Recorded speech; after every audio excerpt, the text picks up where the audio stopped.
الحمد لله نحمده ونستعينه ونستغفره ونؤمن به ونتوكل عليه ونعوذ بالله من شرور أنفسنا ومن سيئات أعمالنا من يهده الله فلا مضل له ومن يضلله فلا هادي له ونشهد أن لا إله إلا الله وحده لا شريك له ونشهد أن سيدنا ومولانا محمدا عبده ورسوله أما بعد فأعوذ بالله من الشيطان الرجيم بسم الله الرحمن الرحيم سبحان الذي يسرى بعبده ليلا من المسجد الحرام إلى المسجد الأقصى صدق الله وصدق رسوله النبي الكريم. محترم حضرات، کل میں نے آپ کے سامنے تھوڑی دیر کی گفتگو میں سیدنا آدم علیہ السلام اور پھر حضرت سیدنا ادریس علیہ السلام اور سیدنا ابراہیم علیہ السلام کی معراج کا تذکرہ کیا تھا. بات ترتیب وار ہوگی کہ جنت میں قیام کرنا یہ سیدنا آدم علیہ السلام کی معراج ہے، جو آپ جنت میں کچھ دن رہے. حضرت ادریس علیہ السلام جیسا واقعہ میں نے بتایا کہ جنت میں ہے تو وہاں رہنا یہ ان کی معراج ہے. حضرت ابراہیم علیہ السلام کی معراج کا تذکرہ میں نے کل تفصیل سے بتایا کہ آسمان اول پر جانا، زمینوں اور آسمانوں کے ایک ایک گوشے کا مشاہدہ کرنا، یہ آپ کی معراج ہے. اور آج خصوصی طور پر حضرت موسیٰ کلیم اللہ علیہ السلام کی معراج اور حضرت سیدنا عیسیٰ روح اللہ علیہ السلام کی معراج کا ہم تذکرہ کریں گے، تاکہ ان انبیاء کرام کی معراج کا تذکرہ سننے کے بعد پھر آپ کو اپنے آقا و مولا اللہ کے پیارے حبیب جناب محمد الرسول اللہ صلی اللہ تعالی علیہ وسلم کی معراج پاک کو سمجھنے میں آسانی ہو، کہ اندازہ لگا سکیں کہ اور انبیاء کی معراج کی شان کیا ہے اور اللہ کے حبیب کی معراج پاک کی شان کیا ہے. اصحاب سیر نے اور مفسرین کرام نے جو تفصیل بیان کی ہے موسیٰ علیہ السلام کی معراج سے متعلق واقعات تفصیل سے ہیں تفسیروں میں، کہ جب آپ نے رب تعالیٰ کی بارگاہ میں عرض کیا ہم کلامی کا شرف حاصل کرنے کا معاملہ، کہ اے مولائے کریم میں تجھ سے ہم کلام ہونا چاہتا ہوں، یعنی گفتگو کرنا چاہتا ہوں، تو ارشاد باری تعالی ہوا کہ اے میرے کلیم، پہلے آپ 40 دن مسلسل روزہ رکھیں. قید ہے بارگاہ رب سے. ارشاد ہوا کہ اے پیارے کلیم، 40 دن مسلسل روزہ رکھنے کے بعد پھر جب آپ کوہ طور پر آئیں گے تب میں آپ کو اپنی ہم کلامی کا شرف عطا فرماؤں گا۔ علماء ذکر کرتے ہیں کہ حضرت موسیٰ علیہ السلام نے 40 دن تک مسلسل روزہ رکھا، وہ تفصیل ہے کتابوں میں، اور جب 40 دن روزہ رکھنے کے بعد آپ کوہ طور پر آئے، میاں شان حبیب دیکھو اور شان کلیم دیکھو۔ کلیم کا معاملہ کچھ اور ہے اور حبیب کا معاملہ کچھ اور ہے۔ ایک روایت یہاں پر پہلے ضمناً سنا دوں تاکہ سرکار کی فضیلت کو سمجھنے میں آسانی ہو۔ حضرت علامہ عبد الرحمن صفوری شافعی رحمت اللہ تعالی علیہ نے نزہۃ المجالس شریف میں ایک روایت نقل کی ہے تو وہ بہت تفصیلی روایت، لیکن اس کا مختصر خلاصہ یہ ہے کہ موسیٰ علیہ السلام نے بارگاہ رب میں عرض کیا، اے پروردگار عالم، میں تیرا کلیم ہوں اور محمد صلی اللہ تعالی علیہ وسلم تیرے حبیب ہیں۔ میری کبھی تقریروں میں ذکر بھی آیا ہوگا سرکار کے فضائل میں، تو موسیٰ علیہ السلام عرض کرتے ہیں فمل فرق بین الکلیم والحبیب، تو اے پروردگار عالم، کلیم و حبیب میں فرق کیا ہے؟ یعنی مقام کلیم کیا ہے اور مقام حبیب کیا ہے؟ یہ کس کا سوال ہے؟ یہ موسیٰ علیہ السلام کا سوال ہے بارگاہ رب میں کہ مقام کلیم کیا ہے، شان کلیم کیا ہے، اور اے پروردگارہ شان حبیب کیا ہے؟ تو جو جواب ملا ہے بارگاہ رب سے غور کریں۔ ارشاد باری تعالی ہوتا ہے کہ اے موسیٰ کلیم اللہ، آپ سمجھنا چاہتے ہو کہ شان کلیم کیا ہے اور شان حبیب کیا ہے، تو سنو، الکلیم یحب اللہ، کلیم وہ ہے جو اللہ سے محبت کرے، اللہ کو چاہے۔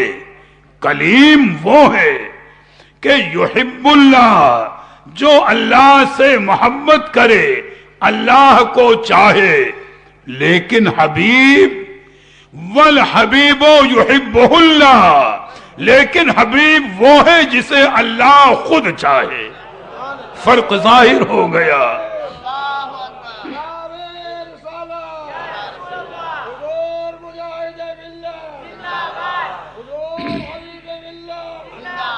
سوچیں تو کلیم وہ ہے جو اللہ کو چاہے اور حبیب وہ ہے جسے اللہ خود چاہے۔ پھر جواب عطا ہوا، الکلیم یعمل برضائے مولا، کلیم وہ ہے جو اللہ کی مرضی کا طالب ہو، جو اللہ کی مرضی کے مطابق عمل کرے۔ کلیم وہ ہے کہ جو اللہ کی مرضی کا طالب ہو، والحبیب یعمل مولا ہو برضا، لیکن حبیب وہ ہے جس کی خوشی اللہ چاہے۔ کلیم اللہ کی خوشی چاہتا ہے اور حبیب وہ ہے جس کی خوشی اللہ چاہتا ہے۔ اور تیسرا جواب یہ عطا ہوا کہ اے کلیم سنو، کلیم تو وہ ہے جو دیدار کی تمنا کرے، رب ارنی کہے، اے مولا میں تجھے دیکھنا چاہتا ہوں، تیرا دیدار کرنا چاہتا ہوں، لیکن کلیم کو جواب ملے لن ترانی، یعنی اے کلیم تم میں مجھ کو دیکھنے کی طاقت نہیں ہے۔ رب تعالیٰ فرماتا ہے کہ اے کلیم لن ترانی، تم کو مجھ کو دیکھنے کی طاقت نہیں ہے، یعنی تمہاری آنکھوں میں وہ قوت اور طاقت نہیں ہے کہ تم میرا دیدار کر سکو۔ رب نے یہ نہیں فرمایا کہ میں دیدار نہیں کرا سکتا، وہ تو قادر مطلق ہے، لیکن ارشاد ہوتا ہے اے کلیم تم میں میرے دیدار کی طاقت نہیں ہے، لیکن حبیب وہ ہے کہ جس نے بظاہر تمنا نہیں کی، اپنے بستر ناز پر آرام فرما ہے، اور جبریل کو بھیج کر کے حبیب کو لامکہ میں بلا کر اور دیدار کرایا گیا۔ اور حبیب نے کس شان سے رب تعالیٰ کا دیدار کیا کہ ما زاغ البصر وما طغی، نہ پلک جھپکی نہ آنکھ ٹیڑھی ہوئی۔ یہ ہے شان حبیب۔ بات سمجھ میں آ گئی ہوگی۔ تو موسیٰ کلیم اللہ علیہ السلام رب سے ہم کلامی کے شرف کے معاملے میں جب تمنا کا اظہار کرتے ہیں تو اظہار ہوا 40 دن، ارشاد ہوا 40 دن روزے رکھو اور اس کے بعد کوہ طور پر آؤ۔ موسیٰ علیہ السلام نے روزہ رکھا، 40 روزے پورے کیے، کوہ طور پر آئے۔ مفسرین فرماتے ہیں اللہ نے احترام مولا تعالیٰ کی مرضی اور اہتمام کہ ایک نورانی بادل پہلے آیا من جانب الہی، اور جس نے پورے کوہ طور کو کم و بیش 30 میل یا اور کم مربع کی دوری تک ایسا گھیر لیا کہ کوئی چیز نظر نہیں آتی تھی۔ اور دوسرا اہتمام یہ کہ رب کریم کے حکم سے کوئی جاندار چیز کوہ طور پر نہیں رہی، حتیٰ کہ چونٹیوں کو بھی فرشتوں کو بھی کوہ طور سے 21 میل دور کر دیا گیا۔ اللہ نے ہم کلامی کا اہتمام، فرق سمجھنا، بادل نورانی آیا کوہ طور کو گھیر لیا، تمامی جاندار مخلوق 21 میل دور تک وہاں سے ہٹا دی گئی۔ لیکن ایک نظر یہیں پر ڈال لیں کہ اللہ کے حبیب پر وحی آ رہی ہے تو کسی کو ہٹایا نہیں جا رہا ہے۔ کبھی مسجد نبوی میں ہے، کبھی حجرے عائشہ صدیقہ میں ہے، کبھی حجۃ الوداع کا موقع ہے، کبھی بستر ناز پر آرام فرما ہے۔ شان حبیب یہ ہے جہاں ہے وہیں پر وہی کا نزول ہو رہا ہے۔ میاں حبیب کا مقام دیکھیں اور حبیب کی شان دیکھیں تو تفسیروں میں ذکر ملتا ہے کہ جب 21 میل دور کوہ طور سے تمامی جاندار چیزوں کو ہٹا دیا گیا، نورانی بادل نے کوہ طور کو گھیر لیا۔ قرآن مجید میں آیت کریمہ موجود ہے کہ موسیٰ علیہ السلام کے متعلق کہ جب رب تعالیٰ نے آپ سے کلام فرمایا، آیت کریمہ ہے وَلَمَّا جَاءَ مُوسَىٰ لِمِيقَاتِنَا وَكَلَّمَهُ رَبُّهُ، یعنی جب موسیٰ علیہ السلام رب تعالیٰ کے حکم اور وعدے کے مطابق کوہ طور پر آئے، جیسا میں نے تشریح بتائی، اور رب تعالیٰ نے جیسا چاہا اپنی شان کے لائق آپ سے کلام فرمایا۔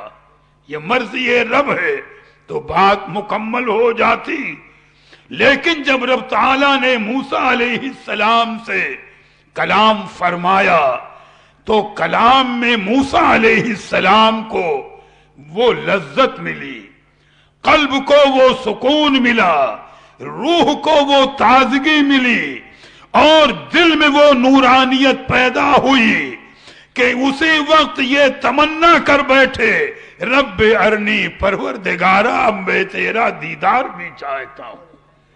رب تعالیٰ نے کلام فرمایا جیسا اس کی مرضی، جیسا اس نے چاہا، تو کلام کی لذت جب آپ کو ملی تو دل میں جذبہ پیدا ہوا۔ بڑے ادب سے عرض کرتے ہیں رب ارنی انظر الیک، اے پروردگار عالم میں تیرا دیدار کرنا چاہتا ہوں. تمنا ہے موسیٰ علیہ السلام کی. تو رب تعالی ارشاد فرماتا ہے لن ترانی، اے میرے کلیم تمہاری آنکھوں میں مجھے دیکھنے کے میرے دیکھنے کی طاقت نہیں ہے کہ جو میرا دیدار کر سکیں، لیکن یہ رب کا کرم ہے کہ اپنے محبوب بندوں کی ناز برداری فرماتا ہے، ان پر کرم فرماتا ہے. ارشاد ہوا میرے کلیم جب تم دیدار کی تمنا کر رہے ہو تو تمہاری آنکھوں میں اگرچہ میرے دیدار کی طاقت نہیں ہے، لیکن وَلَكِنْ انظُرْ إِلَى الْجَبَلِ، لیکن اس کوہ طور پر نظر ڈالو، اس کوہ طور کی طرف دیکھو.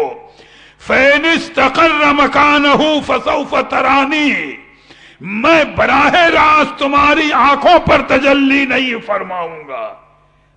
معاملے پر غور رہے.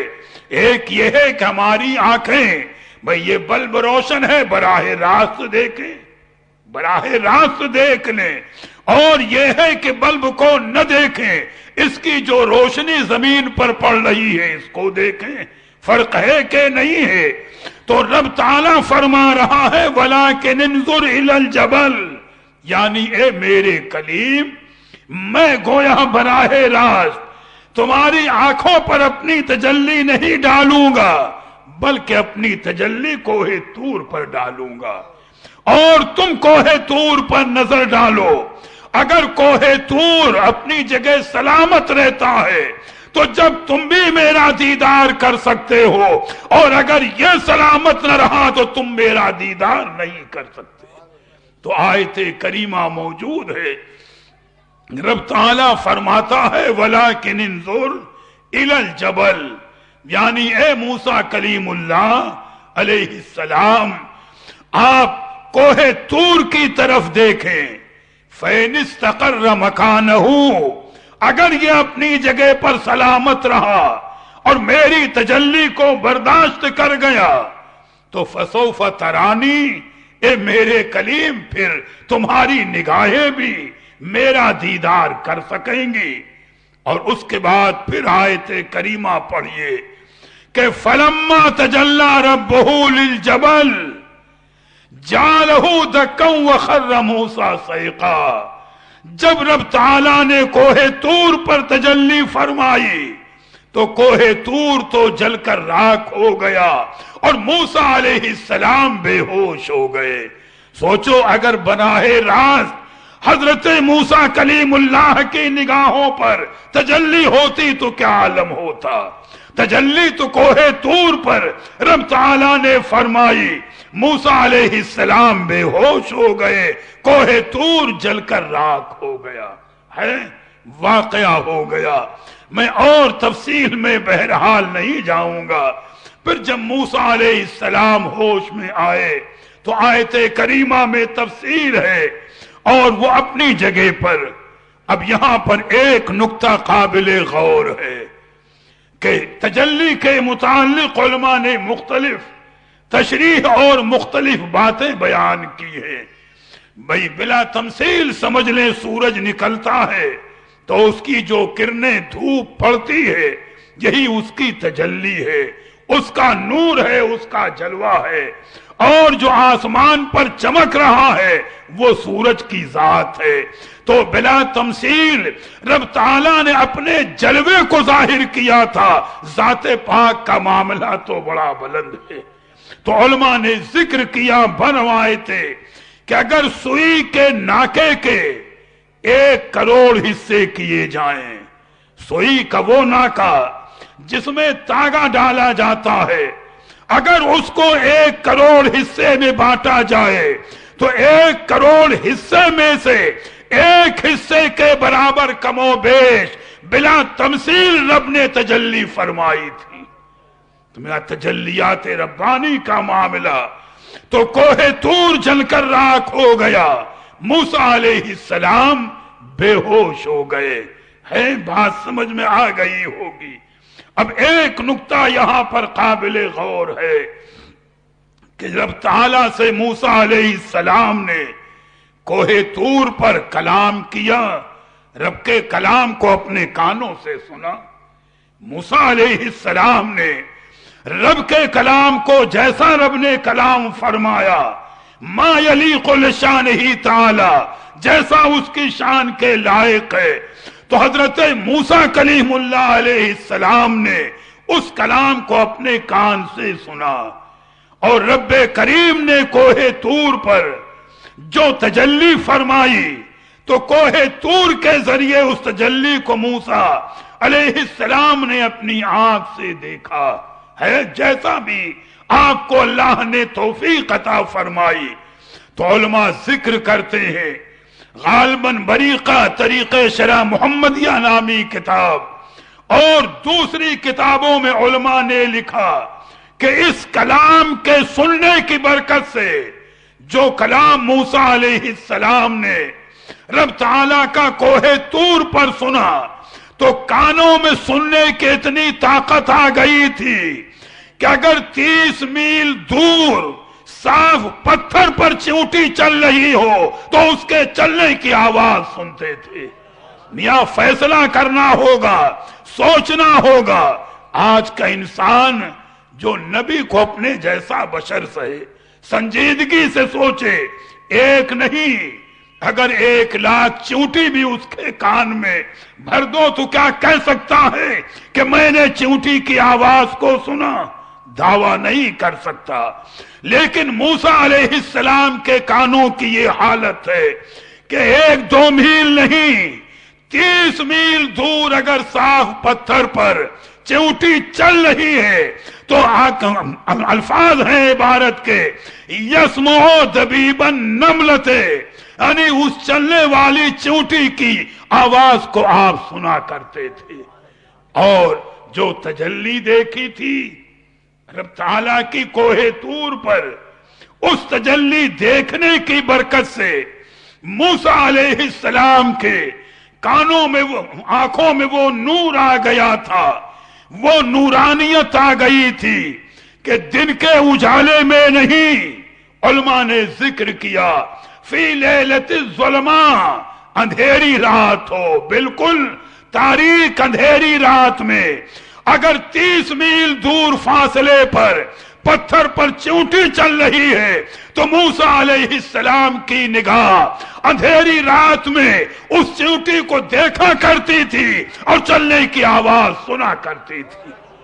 میاں اب ایک فیصلہ کرو، جو لوگ کہیں نبی کو دیوار کے پیچھے کا علم نہیں، آپ لمحے کے لیے سوچو، نبی کو پیٹھ کے پیچھے کا علم نہیں، معاذ اللہ، یہ کتنی گستاخانہ جسارت اور بے ادبی ہے۔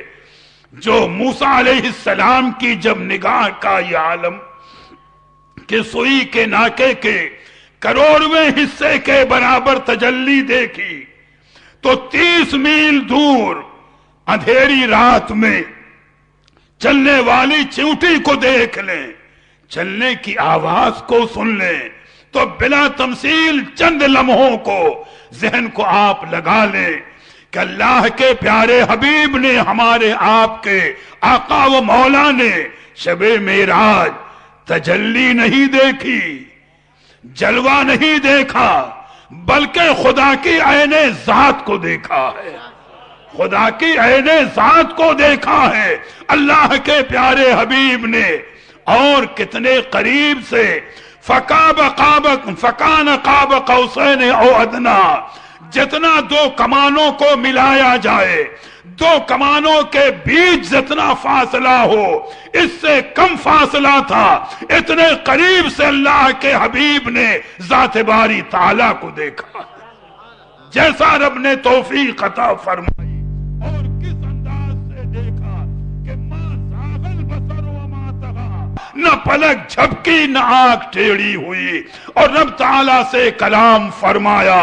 تو اب آپ فیصلہ کر لو کہ جب جلوہ دیکھنے والا بے ہوش ہو جائے لیکن آنکھوں میں اتنا نور کہ 30 میل اندھیری رات میں چیونٹی کو دیکھ لے، اس کے چلنے کی آواز کو سن لے، تو جس نے جی بھر کے اتنے قریب سے خدا کی عین ذات کو دیکھا ہوگا تو کائنات کا کون ذرہ ہے جو نبی کی آنکھ سے پوشیدہ ہو، اور کون سی آواز ہے جو نبی کے کان نہ سن رہے ہوں۔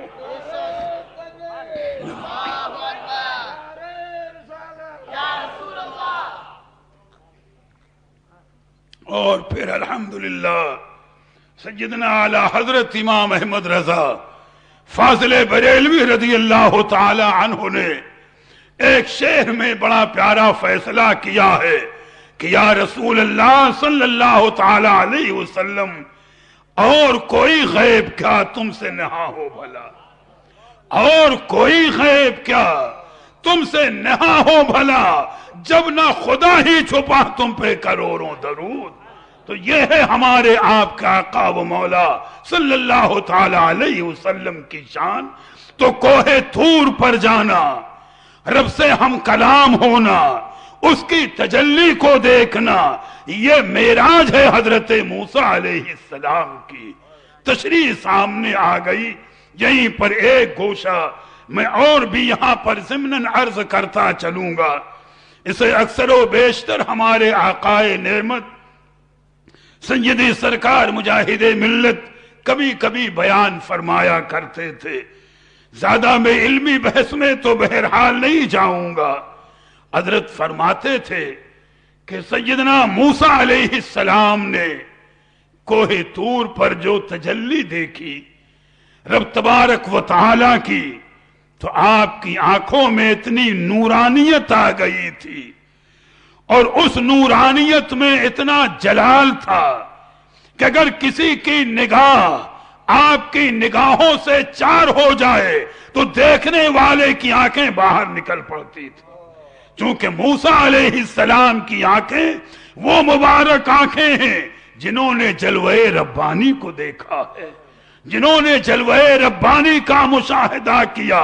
تو جس کی آنکھ چار ہو جائے آنکھیں باہر نکل آتی تھی۔ اسی لیے آپ اپنے چہرے پر نقاب ڈالے رہا کرتے تھے کہ کسی کو تکلیف نہ پہنچنے پائے۔ تو ایک دن آپ کی بیوی صاحبہ نے بڑے ادب سے عرض کیا، بھئی بڑوں کی بارگاہ کی بات بڑی ہوتی ہے، جن کے رتبے ہیں سوا ان کو سوا مشکل ہے۔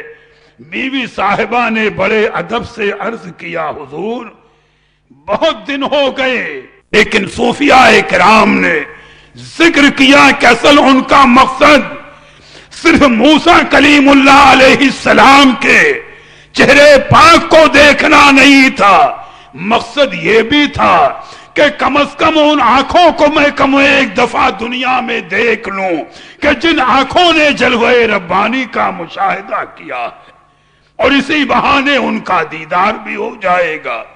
تو ادب سے عرض کرتی ہیں کہ اللہ کے پیارے کلیم، ایک مدت گزر گئی، ہم نے بے حجاب بے نقاب آپ کے چہرے کو نہیں دیکھا، نقاب ہٹا دیں تاکہ میں دیدار کر لوں۔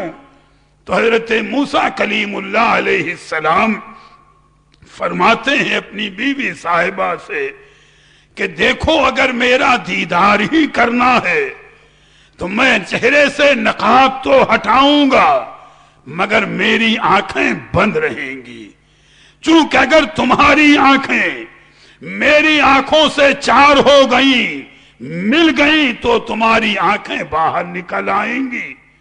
تو بیوی صاحبہ ادب سے عرض کرتی ہے، حضور جب آنکھوں ہی کو دیکھنے کو نہ ملے گا تو دیدار کا فائدہ کیا ہوگا؟ مقصد تو کچھ اور ہے۔ میاں چاہنے والوں کی ادائیں، رب کریم کے جو محبوب اور مخصوص بندے اور بندیاں ہیں ان کے مقامات بلند ہیں۔ عرض کیا، حضور ایسا کریں کہ پھر میں اپنی ایک آنکھ کو بند رکھوں گی، آپ چہرے سے نقاب ہٹا دیں، میں آپ کا چہرے پاک بھی دیکھ لوں گی اور ایک آنکھ سے آپ کی آنکھوں کا دیدار بھی کر لوں گی۔ ایک آنکھ ہی باہر نکلے گی، دوسری سلامت رہے گی، اس سے میرا کام چلتا رہے گا۔ یہ گفتگو طے ہونے کے بعد حضرت فرماتے ہیں کہ موسیٰ علیہ السلام کی بیوی صاحبہ نے اپنی ایک آنکھ بند کر لی، ہاتھ رکھ لیا۔ موسیٰ علیہ السلام نے اپنے چہرے سے نقاب ہٹائی، اور جیسے ہی آپ کی بیوی صاحبہ کی وہ کھلی ہوئی آنکھ آپ کی آنکھوں سے ملتی ہے، وہ آنکھ باہر نکل پڑی۔ لیکن آنکھ کا باہر نکلنا تھا کہ بیوی صاحبہ نے فوراً دوسری آنکھ کھول دی۔ یہ آنکھ باہر نکلی مگر وہ ٹھیک ہو گئی، اور جب وہ ٹھیک ہو گئی تو اس سے آپ نے پھر آپ کی آنکھوں کا دیدار کیا۔ حضرت فرماتے تھے کہ چند مرتبہ تو ایسا ہوا کہ ان کی بیوی صاحبہ کی آنکھ باہر نکلتی رہی، ٹھیک ہوتی رہی، اور پھر رب کا وہ کرم ہوا کہ چند بار کے دیدار کے بعد آنکھیں ایسی درست ہو گئیں کہ ٹکٹکی باندھ کر دیکھ رہی ہے، کوئی فرق نہیں آیا۔ میاں یہ ہے رب تعالیٰ کی کرم نوازی، یہ ہے رب تعالیٰ کی عنایت اور نوازشیں کہ اپنے بندوں اور بندیوں پر جس طرح چاہے کرم فرمائے۔ لیکن اب شان حبیب دیکھ لیں تھوڑی دیر کے لیے۔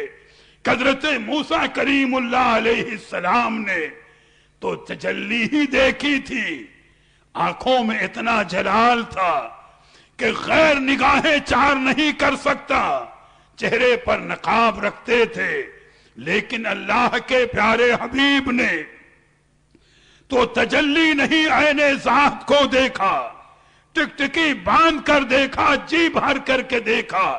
لیکن اللہ کا وہ کرم کہ اپنے پیارے حبیب کو لباس بشریت میں، حجاب بشریت میں اس طرح پنہا فرما دیا کہ ہر وقت صحابہ دیکھا کرتے تھے، جو چاہے نگاہیں ملا لے، جی بھر کے دیدار کر لے، کوئی فرق نہیں آتا۔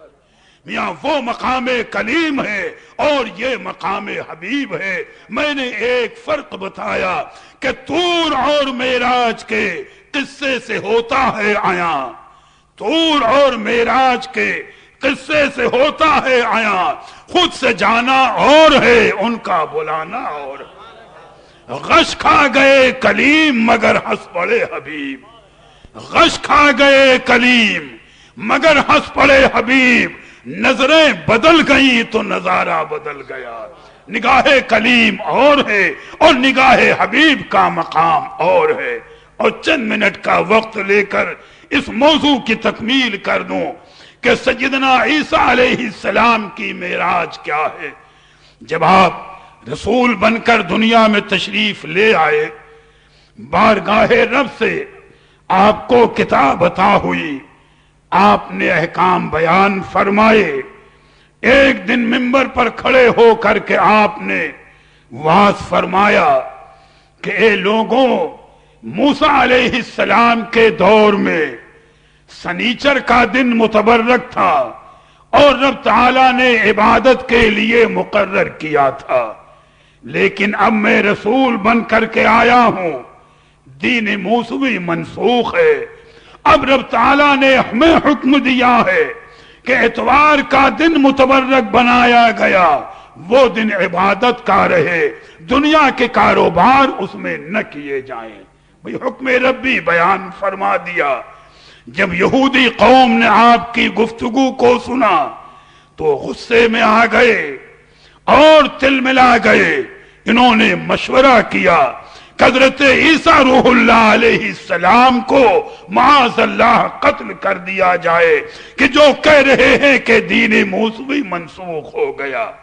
قتل کی انہوں نے سازشیں کی۔ مفسرین کرام فرماتے ہیں کہ جب سیدنا عیسیٰ روح اللہ علیہ السلام کو یہ پتا چلا کہ یہودی آپ کے قتل کی سازش کر چکے ہیں اور آپ کو قتل کرنا چاہتے ہیں، تو آپ نے اپنے حواریین کو لیا، اپنے ساتھیوں کو لیا اور ایک مکان میں تشریف لائے جس مکان کا نام عین السلوک تھا۔ یہودیوں کو جب پتا چلا کہ تو یہ آپ اس میں جلوہ فرما ہے۔ تو انہوں نے چاروں طرف سے اس مکان کو گھیر لیا۔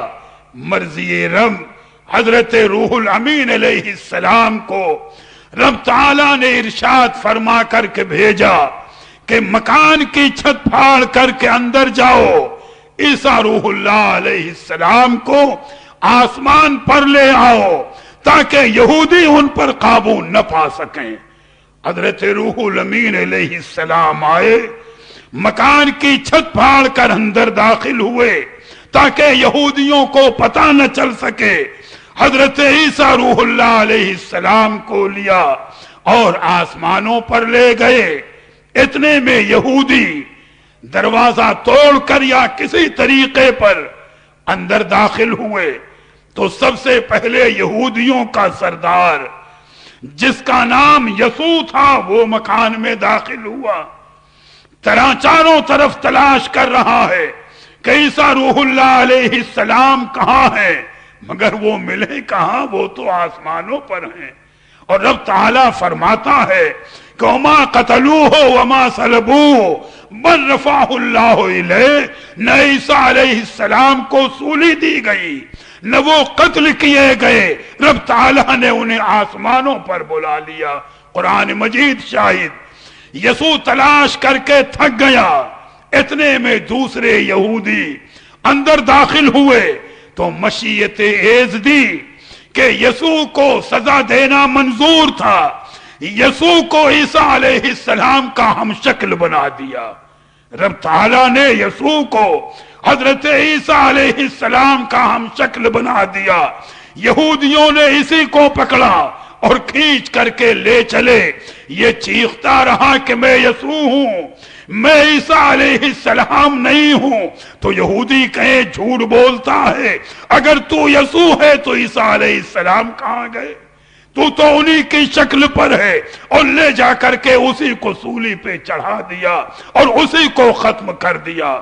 اور یہ اتنا مختصر واقعہ تو علماء نے فرمایا کہ آسمانوں پر جانا اور وہاں تشریف فرما رہنا یہ حضرت عیسیٰ علیہ السلام کی معراج ہے۔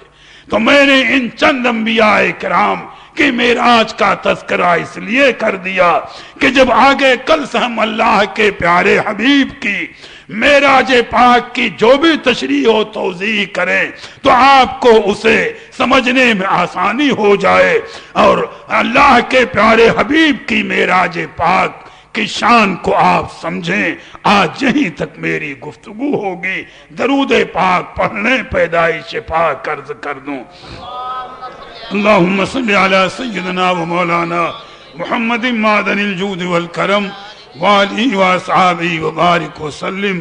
جب یہ نظام عالم بگڑ چکا تھا، دنیا گمراہ ہو چکی تھی، ہر طرف کفر و شرک کا دورہ تھا، تو اس نظام عالم کو سنوارنے کے لیے ہمارے آپ کا آقا و مولا حضور مدنی تاجدار اللہ کے محبوب حضور دانائے غیوب روحی فدا ہو جناب محمد الرسول اللہ صلی اللہ تعالی علیہ وسلم ربیع الاول شریف کے مہینے میں دوشنبے کے دن 12 تاریخ صبح صادق کے وقت با ہزارہ جاہو جلال جلوہ فرما ہوئے سرکار کی آمد پر تمامی انبیاء حور و خلوہ ملائکہ غرض کے ساری کائنات نے ہدیہ درود و سلام پیش کیا تھا۔ بلغ العلا بکمالہ بلغ العلا بکمالہ کشف الدجى بجمالہ حسنت جمیع خصالہ صلوا علیہ وآلہ بلغ العلا بکمالہ۔ وہ گھڑی بھی آئے کہ خواب میں وہ دکھائے اپنی تجلیاں،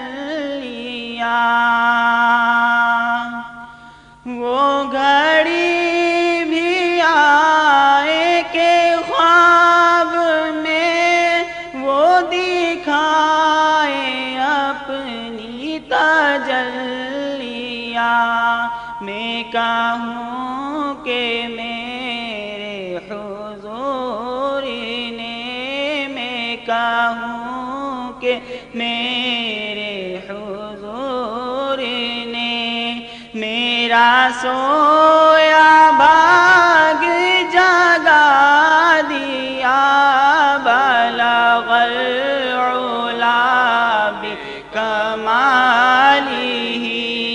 کشف الدجى بجمالہ حسنت جمیع خصالہ، صلوا علیہ وآلہ بلغ العلا بکمالہ۔ کبھی خواب میں تیری دید ہو، تیری دید ہو، میری عید ہو، کبھی خواب میں تیری دید ہو، تیری دید ہو، میری عید ہو، مجھے اپنے عشق کی بھیک دے، مجھے اپنے عشق کی بھیک دے، تیرے در پہ دامن پھیلا دیا، بلغ العلا بکمالہ کشف الدجى بجمالہ حسنت جمیع خصالہ، صلوا علیہ وآلہ بلغ العلا بکمالہ۔ جسے چاہ دری پہ بلا لیا، جسے چاہ اپنا بنا لیا، جسے چاہ دری پہ بلا لیا، جسے چاہ اپنا بنا لیا، یہ بڑے کرم کے ہیں فیصلے، یہ بڑے کرم کے ہیں فیصلے، یہ بڑے نصیب کی بات ہے، بلغ العلا بکمالہ کشف الدجى بجمالہ حسنت جمیع خصالہ، صلوا علیہ وآلہ بلغ العلا بکمالہ۔ یا نبی سلام علیکہ، یا رسول سلام علیکہ، یا حبیب سلام علیکہ، صلوات والسلام علیک یا نبی اللہ، الصلاة والسلام علیک یا رسول اللہ، الصلاة والسلام علیک یا حبیب اللہ، صلاة وسلاما علیک یا رسول اللہ صلی اللہ تعالی علیہ وسلم۔ تشریف رکھیں۔ اللہم صل علی محمد صلی اللہ تعالی علیہ وسلم صلاة تنجينا بها من جميع الأهوال والآفات وتقضي لنا بها جميع الحاجات وتطهرنا بها من جميع السيئات وترفعنا بها أعلى الدرجات وتبلغنا بها أقصى الغايات من جميع الخيرات في الحياة وبعد الممات. اللهم إني أسألك العفو والعافية في الدين والدنيا والآخرة. اللهم استرنا بسترك الجميل. وصلى الله تعالى على خير خلقه محمد وآله وأصحابه أجمعين برحمتك يا أرحم الراحمين. الفاتحة. إن الله وملائكته يصلون على النبي يا أيها الذين آمنوا صلوا عليه وسلموا تسليما. اللهم صل على سيدنا ومولانا وآله وأصحابه وبارك وسلم. سبحان ربك رب العزة عما يصفون وسلام على المرسلين والحمد